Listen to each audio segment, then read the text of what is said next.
പിന്നെ ഈ പാർട്ടിയിലെ പേയ്മെൻറ്റ് സീറ്റിനെ കുറിച്ച് ഞാൻ പറഞ്ഞു. അത് നിങ്ങൾക്ക് എല്ലാവർക്കും അറിയാം. അത് തെറ്റാണോ? ഈ യൂത്ത് കോൺഗ്രസ്സിൽ ഒരു വോട്ട് കിട്ടിയ ആൾ 10,000 വോട്ടൊന്നുമല്ലല്ലോ കിട്ടിയത്, സ്വന്തം വോട്ട്.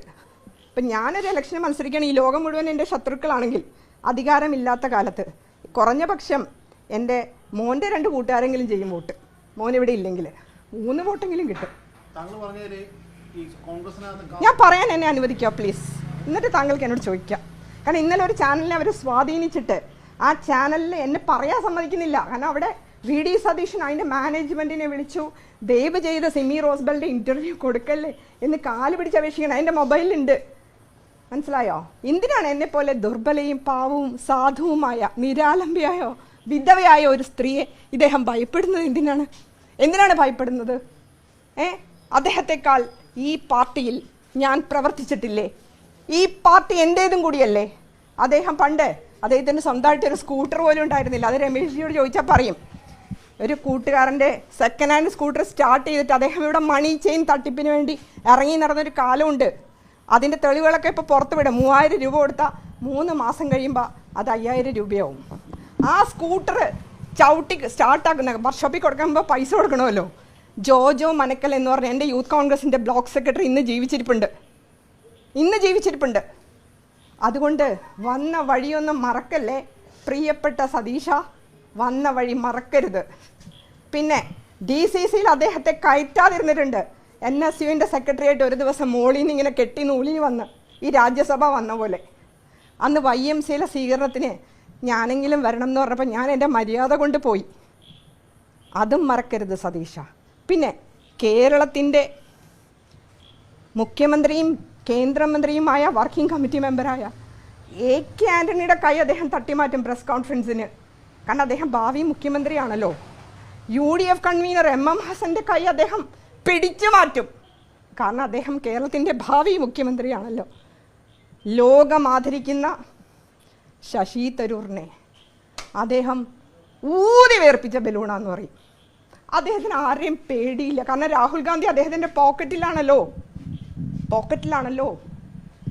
കേരളത്തിലെ ഏറ്റവും നല്ല പ്രതിപക്ഷ നേതാവായിരുന്ന, ക്ഷമിക്കണം കേട്ടോ, ചില കാര്യങ്ങൾ ഓർക്കുമ്പോൾ ചിരി വരും. രമേശ് പറഞ്ഞിട്ടുണ്ട് എൻ്റെ സ്വന്തം അനിയനാന്ന്. അദ്ദേഹത്തിൻ്റെ അത്ര ആർജവത്തോടുകൂടി ഒരു പ്രതിപക്ഷ നേതൃത്വ സ്ഥാനത്ത് ഉണ്ടായിരുന്നൊരു വ്യക്തിയെ വെറും 4 MLA-മാരുടെ പിന്തുണയോടുകൂടി ആട്ടിമറിച്ച് പിറകിൽ നിന്നും മുന്നിൽ നിന്നും കുത്തി മലർത്തി നിലം പരിശാക്കി ആ സ്ഥാനം, ഗുരുവിൻ്റെ സ്ഥാനം, ജ്യേഷ്ഠൻ്റെ സ്ഥാനം, അത് കൈയടക്കിയത് അതെങ്ങനെയാണെന്ന് ഈ നാട്ടിലെ ഓരോ കോൺഗ്രസ്സുകാർക്കും അറിയാം. പക്ഷെ ആരും മിണ്ടില്ല, പേടിച്ചിട്ട്. ഇപ്പം അദ്ദേഹം മമ്മൂട്ടി എന്താ പറയുക, ഗുരുബ്രഹ്മ അല്ലേ ആ ഫിലിമിൻ്റെ പേരിപ്പം ഞാൻ മറന്നുപോയി. അതെ, അദ്ദേഹം അങ്ങ് ചോര കുടിച്ച് കളയും. അത്രയ്ക്ക് ഭീകരമാണ് അദ്ദേഹത്തിൻ്റെ പ്രതികാരദാഹം. ആ പ്രതികാരദാഹത്തിൽ വനിതകളൊന്നും പെടില്ല കേട്ടോ. അദ്ദേഹത്തിന് സ്നേഹമുള്ള വനിതകൾ ആരും പെടില്ല. അത് വേറൊരു കാര്യമാണ്. അതൊക്കെ പയ്യെ നമുക്ക് പുറത്തേക്ക് വരാം. കാരണം അവരുടെ പെർമിഷനും കൂടി വേണമല്ലോ. പിന്നെ ഉമ്മൻചാണ്ടി സാറ് ഭരണം കിട്ടുമായിരുന്നു. 14 മാസത്തെ ഉമ്മൻചാണ്ടി സാറിൻ്റെ ഭരണത്തെ അതിരൂക്ഷമായി വിമർശിച്ച് ഇതുപോലെ കൊള്ളക്കാരുടെ, അഴിമതിക്കാരുടെ ഭരണം, ഇതുപോലൊരു മുഖ്യമന്ത്രി ഉണ്ടായിട്ടില്ല എന്ന് പറഞ്ഞ് ഉമ്മൻചാണ്ടി സാറിനെ ചാവിട്ടി അരച്ച് പത്രമാധ്യമങ്ങളിലൂടെ കരിവാരി തേച്ച് ഈ ഭരണം, കോൺഗ്രസിന് കിട്ടേണ്ടിയിരുന്നൊരു ഭരണം, അത് നഷ്ടപ്പെടുത്തിയ മഹത് വ്യക്തിയാണ്. അദ്ദേഹത്തോടൊക്കെ ഏറ്റുമുട്ടിയാൽ എൻ്റെ പാവപ്പെട്ട മോൻ എന്നോട് ചോദിച്ചു, അമ്മേ എനിക്ക് എൻ്റെ അമ്മ മാത്രമേ ഉള്ളൂ എന്ന്. അതുകൊണ്ട് എൻ്റെ കയ്യിലുള്ള രേഖകളൊക്കെ ഇപ്പം ഞാൻ വളരെ സുരക്ഷിതമായ ഒരു സ്ഥലത്ത് എത്തിച്ചിരിക്കുകയാണ്. എന്താണ് സംഭവിക്കുക? ചിലപ്പോൾ കാർ ആക്സിഡൻ്റ് ആയിരിക്കും. എന്തായാലും അതൊക്കെ നമ്മൾ ദൈവത്തിന് വിട്ടുകൊടുക്കുകയാണ്. ഞാൻ ഈ പാർട്ടിയിൽ നന്നായി പ്രവർത്തിച്ചു. ഒരു അധികാര സ്ഥാനം, എൻ്റെ പബ്ലിക് സർവീസ് കമ്മീഷൻ കഴിഞ്ഞിട്ട് എനിക്കൊന്നും കിട്ടിയില്ല. എനിക്ക് എൻ്റെ സീനിയേഴ്സായിട്ടുള്ള വനിതകളെല്ലാവരും 5 വർഷം മുമ്പ് തന്നെ പറഞ്ഞു എനിക്ക് ഉചിതമായി, കാരണം ഞാൻ ഭരണഘടനാ പദവിയിലിരുന്നൊരു പോസ്റ്റാണ്. അതായത് യൂത്ത് കോൺഗ്രസ്സിൽ ഒരു വോട്ട് കിട്ടിയിട്ട് നേതാവായ ആളല്ല. എനിക്ക് കിട്ടുമായിരുന്നു, വലിയ പദവി തരുമായിരുന്നു, അതിനുള്ള അർഹത എനിക്കുണ്ട്.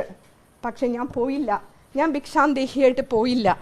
ഞാൻ ഒന്നും കിട്ടിയില്ലെങ്കിലും എൻ്റെ പാർട്ടിയെ ഞാൻ നെഞ്ചോട് ചേർത്തു. അതൊരു തെറ്റാണോ? പിന്നെ അദ്ദേഹം ഇന്ന്, ഞാൻ അദ്ദേഹത്തിൻ്റെ പത്രസമ്മേളനം കണ്ടില്ല കേട്ടോ, അപ്പം കാണാൻ പേടിയാണ്, എന്നെ എപ്പോഴാണ് തട്ടിക്കളയണമെന്ന് എൻ്റെ മകൻ പറയുന്നിരിക്കുകയാണ്. അമ്മയോട് ഇപ്പം ടി വി കാണരുതെന്നാണ് പറഞ്ഞേക്കണേ, കാരണം ആ പാവം ആയുസെത്താതെ മരിക്കരുതല്ലോ. കാരണം വിദേശത്തുള്ള എൻ്റെ സഹോദരങ്ങളെ ഞാൻ ധിക്കരിച്ച്, ഞാൻ ഈ രാജ്യത്തെ സ്നേഹിച്ച് ഞാനിവിടെ നിന്നുപോയ ഒരാളാണ്. സൗഭാഗ്യമായ ഒരു ജീവിതം എല്ലാം ത്യജിച്ച് ഞാൻ നിന്നതാണ് ഈ നാട്ടിൽ. അപ്പം അതിനുള്ള എല്ലാ പ്രതിഫലവും ദൈവം എനിക്ക്